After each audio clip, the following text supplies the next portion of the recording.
तैयार थी। ये तो मुसल्ले पे किसी सुन्नी को नहीं खड़ा होने देते थे। आला हज़रत का सलाम कहाँ से आ गया?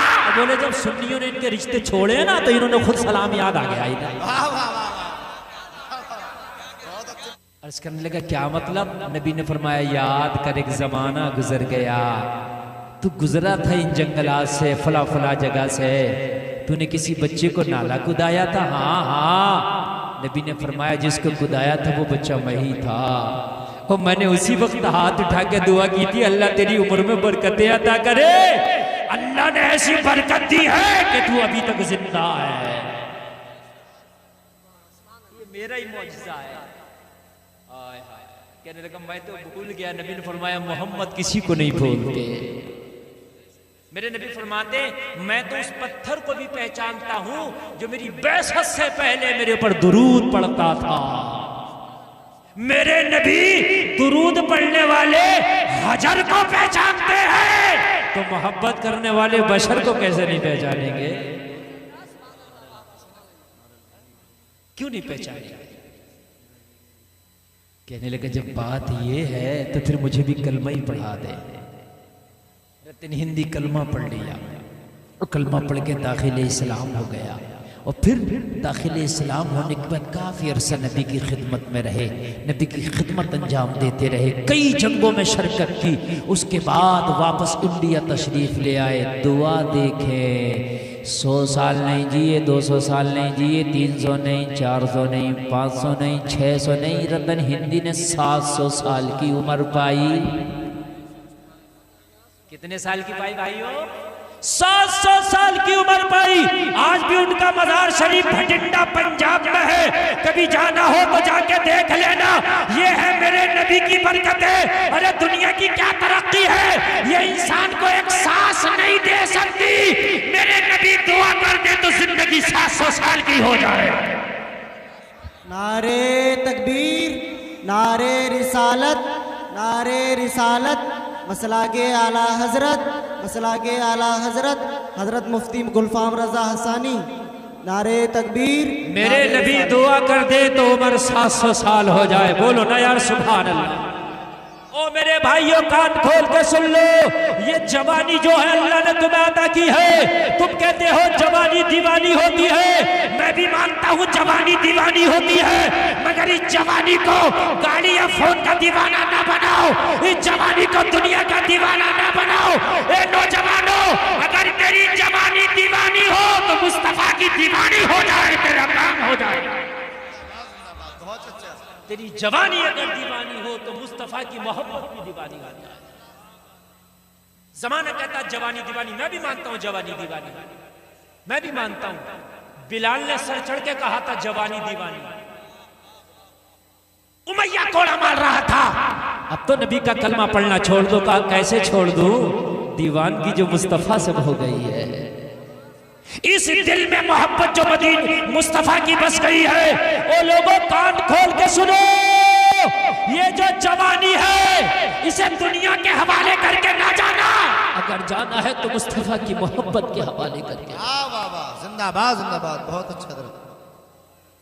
और मुस्तफा से मोहब्बत कैसी होती है ये भी सुन लीजिए, वो भी मैं आपको बता रहा हूं मोहब्बत कैसी होती है।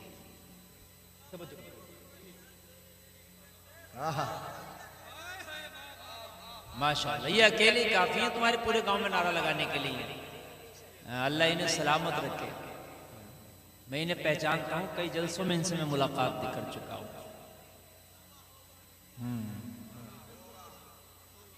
अल्लाह सलामत रखे। मेरे भाइयों, मोहब्बत किसे कहते हैं सुन लीजिए। मोहब्बत खाली इसका नाम नहीं कि फूलों की तुमने फातहा दिला दी, बहुत अच्छे से 2000 के मगजियात ला के कीमती बढ़िया पूरी बना ली, कीमा बना के महल्ले वालों खिला दी। ओ भाई मैं तो बहुत पक्का सुननी हूँ। नहीं, अच्छी बात है, मुस्तहब काम है, ठीक है भाई कर ले। लेकिन मेरे भाई मोहब्बत इसको कहते हैं। अल्लाह फरमा रहा है, सुन लीजिए, इंसान के घाटे के अल्लाह ने जिक्र किया कुरान में, घाटे में। फिर अल्लाह ने फरमाया 4 काम करने वाले लोग ऐसे हैं जो घाटे से बाहर हैं, और यही लोग वो हैं जो नबी से सच्ची मोहब्बत करते हैं। भाई सच्ची मोहब्बत खाली नारों से नहीं होगी, खोखले हैं। सच्ची मोहब्बत खाली जबान से नहीं होगी, ये खोखली है। मेरे भाई मैदान अमल में आके बताना पड़ेगी कि ये मोहब्बत है। अल्लाह ने फरमाया घाटे से बाहर होना चाहते हो वो लोग कान खोल के सुनो, जो लोग घाटे से बाहर हैं अल्लाह ने उनका जिक्र कर दिया, इल्लल्लज़ीना आमनू, जो घाटे से बाहर हैं उनमें से एक वो है जो ईमान लेकर के आए। बेशक सुभान अल्लाह। एक कैटेगरी वो है लोगों की जो ईमान लेकर के आए, ईमान वाले घाटों से बाहर, ईमान वाले अल्लाह ने फरमा दिया घाटे में है, लेकिन जो ईमान लाए वो इससे अब ईमान वाले तो आप सब हैं अल्हम्दुलिल्लाह, जितने बैठे हैं, जितनी बच्चियां बहनें बैठी हैं, जितने बच्चे नौजवान बैठे हैं, सब ईमान वाले अल्हम्दुलिल्लाह। ईमान वाले ना होते तो जलसे में क्यों आते भाई? हमारा जन्ने गालिब तो यही आप ईमान वाले हैं, बाकी तो अल्लाह जानता दिलों के हाल को। लेकिन खाली ईमान से भी काम नहीं चलेगा।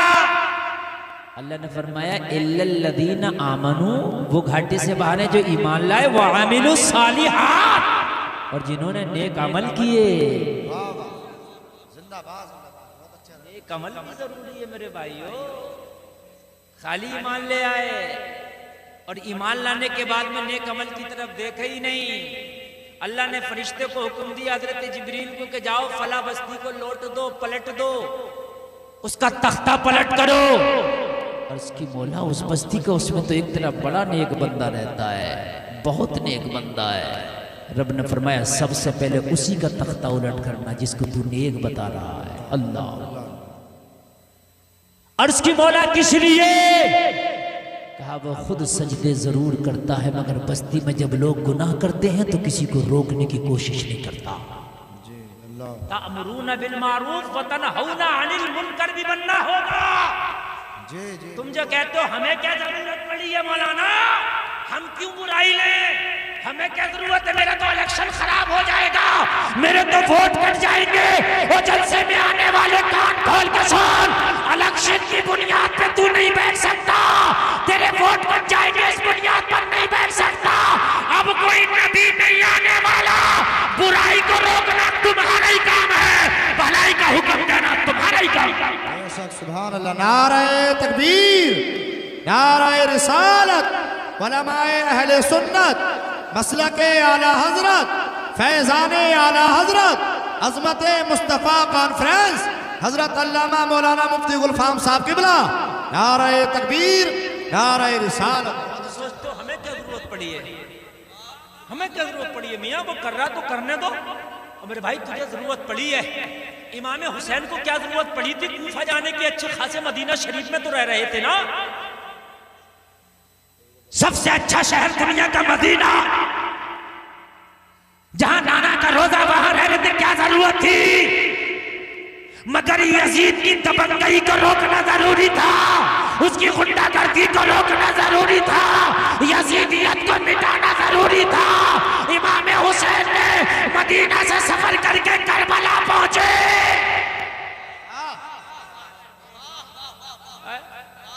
और तेरी बस्ती में हराम काम हो रहा, तू कहता मुझे क्या जरूरत पड़ रही, और नारा लगाता हुसैन का दामन नहीं छोड़ेंगे। ये कौन सा दामन पकड़ा तूने भाई? तू समझता खाली मौलवी का काम है? अच्छा मौलवी जुमे की तकरीर में मुखालफत कर दे, शराब पीना हराम है तो शराबी मुखालिफ हो गया, तो गांव के लोग कह रहे हैं हजरत तुम्हें भी क्या जरूरत पड़ी थी शराब के खिलाफ बोलने की? गरीब आ गया चक्कर में। एक कमजोर ईमान बेचारा, उसकी हैसियत कितनी सी है, उसने बोल दिया, आ गया बेचारा चक्कर में। और तुम्हारा ईमान तो इतना पुख्ता, तुम तो खड़े होकर कहते हो मियां तुमने तो तफरका पैदा कर दिया।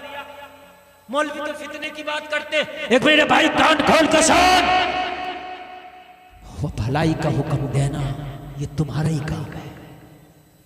अगर कोई डांस पार्टी शादी में कर रहा है तो ज्यादा कुछ तो नहीं कर सकता, मगर इतना जरूर कर ले, अगर उसने नहीं मानी ना डांस पार्टी नचाने से, मत मान, उसकी बारात में ना जाओ। बहुत अच्छा माशाल्लाह, वाह। उसकी बारात में ना जाओ, सिर्फ इतना कहना, मैं ज्यादा नहीं कह रहा। मौलाना असनाद साहब, कारी एहसान साहब तो ये स्टेज पे बैठ के मुखालफत करेंगे, मगर तू स्टेज पे बोलने के काबिल नहीं है, मैं मानता हूँ। तकरीर नहीं करता, मैं मानता हूँ। तू सोचता होगा यार मैं भी मुफ्ती इस्माइल होता तो ऐलान कर देता, फतवा लगा देता कि ये इसके यहाँ खाना पीना हराम, चल बात ये था, जो नहीं है वो तो नहीं है, मगर जो है उतना तो कर ले, जो है वो तो कर ले, बारात में ना जाओ उसको। अगर खुदा की कसम ऐसे हम करने लग जाए ना, तो मैं गारंटी देता हूं कि मौलवियों के मना करने की जरूरत नहीं है, खुद ही रुक जाए। एक बात बताऊं मैं आपको, आपको यकीन ना आए, एक गांव इंदरपुर मैक से हटा के बोल रहा हूँ, ये इसमें लालपुर के पास, कानाबादली के पास। हाँ, अब मैं आपको बताऊं, गांव का नाम मैंने बता दिया, अब बात पूरी बताऊं मैं आपको। उस गांव में वहाबी हैं सब नहीं, तकरीबन है 80%। मेरा आना जाना उस गांव में बहुत करीब है। मैंने कहा भाई बात यह है, जो 20% सुन्नी है, तुम कैसे सुन्नी हो, तुम्हारा एक इमाम भी सुन्नी नहीं, तुम कहते हो हम सुन्नी हैं, कम से कम किसी मस्जिद में इमाम ही सुन्नी ले आओ। वो कहते हैं हम सुन्नी है, नमाज उन्हीं के पीछे पढ़ रहे हैं। कुल मिला के बात हुई, उस गांव के हो गए रिश्ते बंद, बहुत से टूट गए, और जब टूटे और छूटे और फूटे, परेशान हुए, तो अब उस मस्जिद में उनकी, जिसमें देवबंदी इमाम है, यार एक दिन मेरे पास फोन आया, बोले हजरत यहाँ तो मुस्तफा जाने रहमत तआला को सलाम हो रहा। वाह खुदा।